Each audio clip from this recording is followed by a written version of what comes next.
عبدالمجید کودیوف عضو تیم ملی گوشتنی طرز آزادی تاجیکستان در قهرمانی آسیا میان جوانان تا 23 ساله به گرفتن مدال طلا دست یافت. مسابقه قهرمانی آسیا از 10 تا 18 ایون در شهر بشکک قرقیزستان برگزار گردید و عبدالمجید توانست با یک باخت و 2 مساوی به فینال وزن تا 65 کیلوگرم برآید.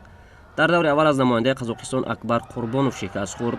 عبدالمجید نسبت به حریف قزاق خود برتری داشت، ولی در ثانیه‌های آخر بعد یک پرتاب داوران در حالت تکراری به اکبر قربانوف 3 امتیاز دادند و پهلوانی ما با حساب 4-2 شکست خورد.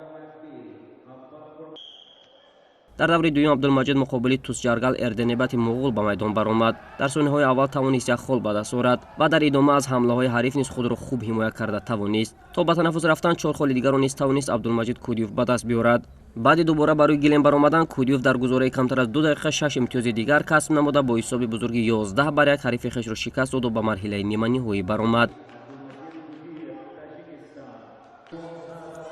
رقابت مرحله نیمه نهایی برای پهلوان تاجیک مشکل پس سر شد. حریف هندوستانی او سینگ خیاسکرانی رقابت برابر نشان داده در ثانیه‌های اول یک خال کسب کرد، ولی بعدا تهمتن تاجیک تا به تنفس 30 ثانیه‌ای رفتن 7 امتیاز پای هم را صاحب شد. در نهایت با حساب 11-7 عبدالمجید رقیب خویش را شکست داده به فینال قهرمانی آسیا برآمد.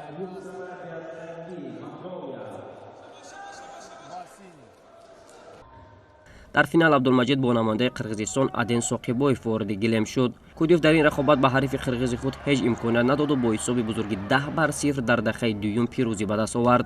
کودیوف در اولین سال نمایندگیش در کشور به خزینه تیم ملی نشان طلا را بعد سالهای طولانی وارد کرد. همچنین مصطفی احمدوف نشان نقره را در وزن تا 70 کیلوگرم و فیروز میرزا رجبوف در وزن تا 67 کیلوگرم برنده نشان برنجی قهرمانی آسیا شدند.